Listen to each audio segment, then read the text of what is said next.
আতঙ্কের আরেক নাম হলো হ্যাকার। মুভির নাম যেহেতু হ্যাকার, তাই তুমি নিশ্চয়ই বুঝতে পেরেছো আজকের মুভিটা কেমন হতে চলেছে। তো বকবক না করে আজকে আমি মুভিটির কোনো এন্ডিং না দিয়েই শুরু করতে চাই। তো চলো শুরু করা যাক। মুভির শুরুতে আমরা একটি পরিবারকে দেখতে পাই, বাবা, মা আর ছেলে। তো এরা ইউক্রেন থেকে কানাডায় শিফট করছে নতুন চাকরির জন্য। আর এই যে ছোট ছেলেটি, যার নাম অ্যালেক্স, তার বয়স মাত্র 6 বছর। তো কানাডায় এসে তার কোনো বন্ধু ছিল না। সে ঘরে বসে থেকে ড্রয়িং করত আর কম্পিউটারে গেমস খেলতো। কিন্তু বয়স যখন 13 হলো, তখন কম্পিউটারে সে বিভিন্ন ধরনের ওয়েবসাইট ভিজিট করত। আসলে তার স্বপ্ন ছিল বিল গেটস কিংবা স্টিভ জবসের মতো হতে। একদিন অ্যালেক্স জানতে পারে যে নেট দুনিয়ায় এমন কিছু ওয়েবসাইট আছে যেগুলোতে শুধুমাত্র ভিজিট করলেই টাকা ইনকাম করা যায়। আর অ্যালেক্স সেই কাজ করে তার জীবনে প্রথম $140 ইনকাম করে। আর এতে করে সে খুব খুশিও হয়। টাকাগুলো সে অপচয় না করে জমিয়ে রাখত। একদিন সে বাসায় ফিরে দেখতে পায় তার মা কান্না করছে। সে তার মাকে জিজ্ঞাসা করে যে কি হয়েছে।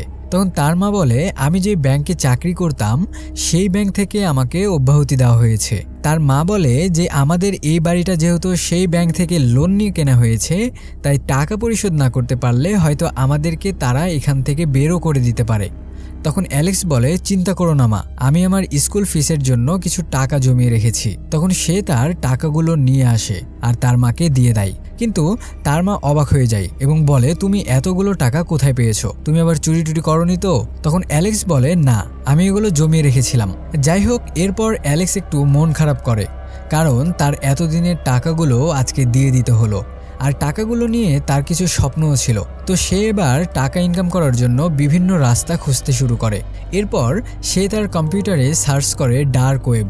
আর এই ওয়েবসাইটটি হলো এমন একটি প্ল্যাটফর্ম যে সেখান থেকে মানুষ অসৎ উপায়ে টাকা ইনকাম করত। এই ধরো চুরি, ডাকাতি, হত্যা, ইয়াবা, হিরোইন, এক কথায় সব ধরনের ডিল এই ওয়েবসাইট থেকে করা হতো। তো অ্যালেক্স এই ওয়েবসাইটে প্রবেশ করে আর সেখানে একটি অ্যাকাউন্ট খোলার চেষ্টা করে। কিন্তু সেখান থেকে বলা হয় যে তুমি তোমার পূর্ববর্তী কোনো কাজের অভিজ্ঞতা শেয়ার করো। বোঝো ব্যাপার। তো এটা একটি অসৎ সাইট, যেখানে আবার জয়েন করার জন্য নাকি অভিজ্ঞতা শেয়ার করতে হবে। তো যাই হোক, অ্যালেক্সের তার স্কুলের এক বন্ধুর সাথে ঝামেলা হয়। আর অ্যালেক্স করে কি, সে তার ক্রেডিট কার্ডটি চুরি করে নেয় আর সেটার ইনফরমেশন ডার্ক ওয়েবসাইটের মেম্বারদের কাছে ছড়িয়ে দেয়। তারপর অ্যালেক্স সেখানে অ্যাকাউন্ট খুলতে পারে আর তাকে সোলজারের একটি স্ট্যাটাস দেওয়া হয়। এরপর অ্যালেক্স একজন হ্যাকারকে মেসেজ করে যে সে টাকা ইনকাম করতে চায়। তখন সে হ্যাকার তাকে 2টো ল্যাপটপ দেয় বিক্রি করার জন্য। আর এগুলো ছিল চুরি করা ল্যাপটপ। হ্যাকার তাকে বলে, এই দুটো বিক্রি করে যে টাকা পাবে তা আমরা 50-50 ভাগ করে নিব। অ্যালেক্স সেই ল্যাপটপ দুটো একজনের কাছে বিক্রি করে দেয় আর সেখান থেকে সে ভালো টাকাও পায়। এরপর সে হ্যাকার তাকে আরও কিছু জিনিস দেয়, যেমন চেন, বিভিন্ন ধরনের ব্যাসলাইট ইত্যাদি ইত্যাদি। সেগুলোও অ্যালেক্স বিক্রি করে দেয়। এভাবে তার দিনগুলো ভালোই যাচ্ছিল। কিন্তু সমস্যা হলো, সে যে শহরে থাকতো সেই শহরটি ছিল খুবই ছোট। আর এত দামি দামি জিনিসগুলো কেনার মতো সামর্থ্য সেই শহরের মানুষদের কাছে ছিল না। তাই সে ডিসাইড করে যে টরন্টো শহরে যাবে আর তার বাবা মাকে বোঝায় যে সে পড়াশোনার জন্য সেখানে যাচ্ছে। এরপর অ্যালেক্স টরন্টো শহরে চলে আসে আর সেখানে এসে লিভ নামের একটি ছেলের সাথে তার পরিচয় হয়। লিভ তাকে জানায় যে তুমি যে জিনিসগুলো এখানে সেল করতে চাও সেগুলো আমি মুহূর্তের মধ্যেই সেল করে দিতে পারবো আর প্রফিট হিসাবে আমার 30% চাই। অ্যালেক্স তার প্রস্তাবে রাজি হয় আর তারা কাজে নেমে পড়ে। যাই হোক, অ্যালেক্স এসব ছোটোখাটো কাজ করতে করতে বিরক্ত হয়ে পড়েছে, তাই সে এবার বড় কাজ করতে চায়। অ্যালেক্স তার বন্ধু লিভকে জানায় যে আমরা যদি মানুষের ক্রেডিট কার্ড, ডেবিট কার্ডের ইনফরমেশন পেয়ে যাই তাহলে আমরা নিজেরাই অনেক টাকা কামাতে পারবো। তখন লিভ তার বন্ধুদেরকে জোগাড় করে এবং তাদেরকে বলে, তোমাদের কাজ হলো বিভিন্ন জায়গা থেকে ক্রেডিট কার্ড চুরি করে তার ইনফরমেশন আমাদেরকে দেওয়া। সেই মোতাবেক তারা সেলুন, পার্লার, রেস্টুরেন্ট সহ বিভিন্ন কোঅপারেট জায়গা থেকে মানুষদের ক্রেডিট কার্ডের ইনফরমেশন লিভ আর অ্যালেক্সকে দিত আর সেগুলো তারা হ্যাক করে টাকা চুরি করত। তো একদিন তাদের দুজনকে পুলিশ ধরে ফেলে। তখন তারা করে কি, পুলিশদেরকে 10টি দামি ঘুড়ি ঘুষ দেয় আর এই কারণে তারা তাদেরকে ছেড়ে দেয়। এরপর অ্যালেক্স সেই ব্যাংকে যায় যে ব্যাংক থেকে তার মাকে বের করে দিয়েছিল। তো অ্যালেক্স সেখানে কাস্টমার সেজে যায় আর কাস্টমার কেয়ারে কথা বলার সময় সে ইচ্ছা করে একটি কলম বক্স নিচে ফেলে দেয় আর সেগুলো তোলার বাহানায় সে একটি পেন ড্রাইভ পিসিতে লাগিয়ে দেয়, যাতে করে ব্যাংকের সকল ইনফরমেশন সেখানে চলে আসে। কিন্তু এই বিষয়টি ব্যাংকের সিকিউরিটি হেড দেখতে পায় আর তাকে ধরে নিয়ে আসে। সে বলে তুমি এটা কেন করেছো। অ্যালেক্স কোনো কিছু বলছে না দেখে সে পুলিশকে ফোন করতে যায়। তখন অ্যালেক্স বলে আমি ব্যাংকে চুরি করার জন্য এটা করিনি, এটা শুধুমাত্র একটি প্র্যাঙ্ক ছিল। আসলে আমি একটি সফটওয়্যার তৈরি করেছি যেটার মাধ্যমে সকল ধরনের ভাইরাস আউট করতে পারবো, আর আপনার সিস্টেমটি অনেক পুরনো, তাই আপনি যদি চান তাহলে আমি আপনার সিস্টেমটিকে পুরোপুরি ভাইরাস মুক্ত করে দিতে পারবো, আর লাইফ টাইম কেউ আপনার সিস্টেমটি হ্যাক করতে পারবে না। এইসব শুনে গার্ড তাকে ছেড়ে দেয়। রাতে বাসায় আসলে অ্যালেক্স দেখে তার কাছে অনেক নোটিফিকেশন এসেছে। আসলে ডার্ক ওয়েবসাইটে কেউ ছড়িয়ে দিয়েছিল যে অ্যালেক্স ব্যাংক থেকে চুরি করতে চেয়েছিল, আর এই কারণে সে সেখানে ফেমাস হয়ে যায়। তবে অ্যালেক্স লক্ষ্য করে সেই নোটিফিকেশনের মধ্যে ডার্ক দুনিয়ার সবথেকে বড় হ্যাকার যার নাম জেড, সে অ্যালেক্সকে মেসেজ পাঠিয়েছে আর তার কাজের জন্য তাকে লাইক করেছে। এটা দেখে অ্যালেক্স তো খুবই খুশি হয়ে যায়, কারণ সে আগে থেকেই জেডের সাথে দেখা করতে চাইতো। অ্যালেক্স সকালে ঘুম থেকে উঠে দেখতে পায় একজন মেয়ে যে কিনা ডার্ক ওয়েবেরই সদস্য ছিল, সে তাকে মেসেজ পাঠিয়েছে, আর মেয়েটির নাম ছিল কিরা। তো অ্যালেক্স এই কিরার সাথে দেখা করতে যায় আর তার সাথে কাজ করতে বলে, এবং অ্যালেক্স সেটাতে রাজিও হয়ে যায়। এরপর সকল কাজ অ্যালেক্স, কিরা এবং লিভ তারা একসাথেই কাজ করে থাকে। কিরার কাছে এমন একটি মেশিন ছিল যেটার মাধ্যমে সে নকল ক্রেডিট কার্ড বানিয়ে ফেলতো আর সেটা থেকে টাকা উইথড্র করত। তবে তাদের টাকাগুলো বিটকয়েনে আসতো। বিটকয়েনে আসা মানে হলো তারা কোথা থেকে টাকা উঠালো বা পাঠালো তার কোনো তথ্য থাকে না, আর এটা তাদের জন্য বেশ সুবিধাজনক। এভাবে তারা প্রতিদিন নতুন নতুন জিনিসপত্র কিনতো আর বিক্রি করে দিত। তবে এখানে যত ক্লায়েন্ট ছিল সবই ছিল কিরার। কিরাকে এই বিষয়ে জিজ্ঞাসা করলে কিরা বলে যে আমি এত ক্লায়েন্ট পাই যেগুলো আমার আঙ্কেল আমাকে ম্যানেজ করে দেয়। কিন্তু এই বিষয়টি নিয়ে লিভের একটু সন্দেহ হয় যে কিরা যদি সব কাজ তার আঙ্কেলের মাধ্যমেই করে থাকে তাহলে আমাদেরকে কি প্রয়োজন। তবে এই বিষয়টি অ্যালেক্স তেমন একটা পাত্তা দেয় না। একদিন কিরা এক গ্যাংস্টারের সাথে ডিল করছিল, মূলত সেও তাদের ক্লায়েন্ট। তখন সেখানে লিভ চলে আসে আর ক্লায়েন্টকে তার ডিটেলস দিতে বলে, আর এই নিয়ে কিরা, সাই আর অ্যালেক্সের মধ্যে বেশ কথা কাটাকাটি হয়। আর এক পর্যায়ে গিয়ে লিভ সেই গ্যাংস্টারের শরীরে হাত দিয়ে ফেলে। এটাতে সে অনেক রেগে যায় আর তাকে হুমকি দিয়ে বলে তাড়াতাড়ি তোরা এখান থেকে চলে যা, আর যদি তোদেরকে এখানে জিনিসপত্র বিক্রি করতে দেখি তাহলে জানে মেরে ফেলবো। তো তারা সেখান থেকে চলে যায়। এই ঘটনার পর তারা তিনজন টরেন্টো থেকে হংকংয়ে চলে আসে, আর এখানে এসে তিনজন টাকা উড়াতে থাকে।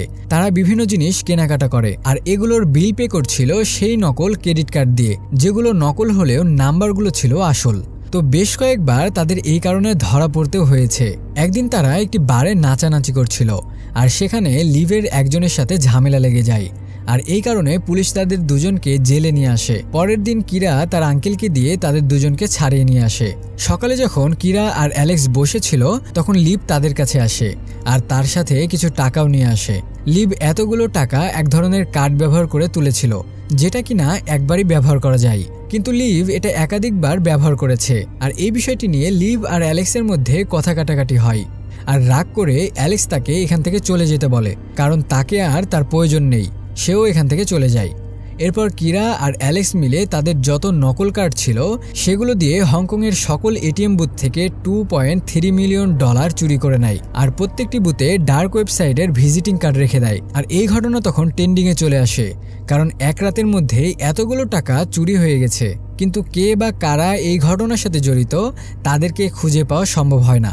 এদিকে এই ঘটনাটি ডার্ক ওয়েবসাইট যে পরিচালনা করত সে এইসবের দায় নিজের কাঁধে নিয়ে নেয়, যাতে করে বেশি বেশি সমালোচনায় সে আসতে পারে। এরপর কিরা অ্যালেক্সকে বলে সে আর এইসব কাজ করতে চায় না, কারণ তাদের কাছে এখন অনেক টাকা রয়েছে। কিন্তু এই বিষয়টি অ্যালেক্স মানতে চায় না, মানে টাকার নেশা তাকে এমনভাবে ঘিরে ধরেছে যে এখনও তার অনেক টাকা চাই। এই নিয়েও তাদের মাঝে চলে তুমুল ঝগড়া। আর তখন হঠাৎ করে তাদের কাছে জেডের একটি মেসেজ আসে, সে তাদেরকে বুথ থেকে টাকা চুরি করার জন্য ধন্যবাদ জানায়। তখন অ্যালেক্স বলে আমি তোমার সাথে দেখা করতে চাই, কিন্তু জেড বলে সেটা সম্ভব না। তখন অ্যালেক্স তাকে জানায় আমার কাছে এমন একটি প্ল্যান আছে যেটা কাজে লাগিয়ে আমরা $1 বিলিয়ন ইনকাম করতে পারবো। এরপর তারা জেডের সাথে দেখা করতে যায়। দেখা যায় হুইল চেয়ারে বসা ব্যক্তিটি কিনা জেড, যে এই ডার্ক ওয়েবের সবচেয়ে বড় হ্যাকার। তো এরা দুজন তাদের প্ল্যানটি জেডকে জানিয়ে দেয়, আর তারা সেখান থেকে বের হওয়ার সময় লিভ ফোন করে এবং তাদেরকে বলে আমার ভুল হয়েছে, আই এম সরি, আমি আবার হংকংয়ে চলে এসেছি আর তোমাদের জন্য অপেক্ষা করছি। ফোন কাটতেই দেখা যায় কেউ একজন বেল বাজাচ্ছে। লিভ গেট খুলতেই দেখে সেখানে দুজন লোক এসেছে, আর কোনো কথা ছাড়াই তারা লিভকে মেরে ফেলে। আসলে এরা হলো সেই কার্ডের মালিক যাদের কার্ডগুলো লিভ 2বার ব্যবহার করেছে। তো এরপর কিরা আর অ্যালেক্স হোটেলে আসলে দেখা যায় কেউ একজন তার বন্ধুকে মেরে ফেলেছে। আর এই বিষয়টি পুলিশকে জানাতে গেলে কিরা অ্যালেক্সকে নিষেধ করে, কারণ এতে করে তাদের আরও বিপদ হবে। এরপর দেখা যায় জেডকে বলা প্ল্যান মোতাবেক তারা চলে যায় একটি কম্পিউটার রুমে, যেখানে অনেকেই আগে থেকেই কাজ করছিল।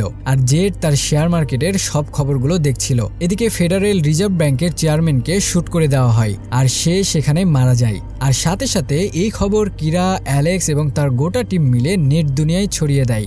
আর নিউজ চ্যানেলও এই খবর প্রচার করতে শুরু করে। আর এর ফলে বিভিন্ন দেশের শেয়ার হোল্ডাররা শেয়ারগুলোকে অল্প দামে বিক্রি করতে শুরু করে দেয়, যার ফলে পুরো শেয়ার মার্কেট লালে লাল হয়ে যায়। আর এইসব বেশি দামের শেয়ারগুলো তখন জেড অল্প দামে কিনে ফেলে। মূলত জেডের লোকেরাই চেয়ারম্যানকে মেরে ফেলেছে। আর এতে করে জেড, অ্যালেক্স আর কিরাকে তাদের পার্সেন্টেজের ভাগ দেয়। এরপর অ্যালেক্স আর জেড যখন গাড়িতে উঠতে যাবে, তখন দুজন লোক তাদেরকে অজ্ঞান করে দেয় আর তাদেরকে একটি জায়গায় ধরে নিয়ে আসে। এদিকে কেউ একজন চেয়ারম্যানকে ফোন করে বলে যে তোমার মৃত্যুর খবর তো পুরো দুনিয়ায় ছড়িয়ে পড়েছে। এটা শুনে চেয়ারম্যান খুব অবাক হয়ে যায়, কারণ সে তো তার বন্ধুদের সাথে শিকার করতে এসেছে, তাহলে তাকে মারলো কিভাবে। এরপরে দেখতে পাই আমরা আসল ঘটনা। ব্যাংকের চেয়ারম্যান সেজে যে এসেছিল সে হলো জেডের লোক। তাকে চেয়ারম্যানের ডামি বানানো হয়েছিল। আর এই পুরো বুদ্ধিটা ছিল অ্যালেক্সের। এদিকে অ্যালেক্সকে ধরে আনার পর সেই দুজন লোকের মধ্যে একজনের কাছে ফোন আসে, আর ফোন কেটে সে বলে একে ছেড়ে দাও। তারপর তারা অ্যালেক্সের গায়ে একটি ইঞ্জেকশন দিয়ে সেখান থেকে বের হয়ে যায়। অ্যালেক্সের যখন জ্ঞান ফিরে আসে তখন সে দেখতে পায় সে নিচে পড়ে আছে, আর তার ল্যাপটপটি ভেঙে ফেলা হয়েছে, আর তার কাছ থেকে সবকিছু নিয়ে যাওয়া হয়েছে। এরপর যখন অ্যালেক্স কিরাকে ফোন করে তখন সে তার সাথে কন্ট্যাক্ট করতে পারে না। তখন অ্যালেক্স সাইবার ক্যাফে এসে ডার্ক ওয়েবসাইটটি সার্চ করে, কিন্তু সেটা ফ্রিজ করে দেওয়া হয়েছে।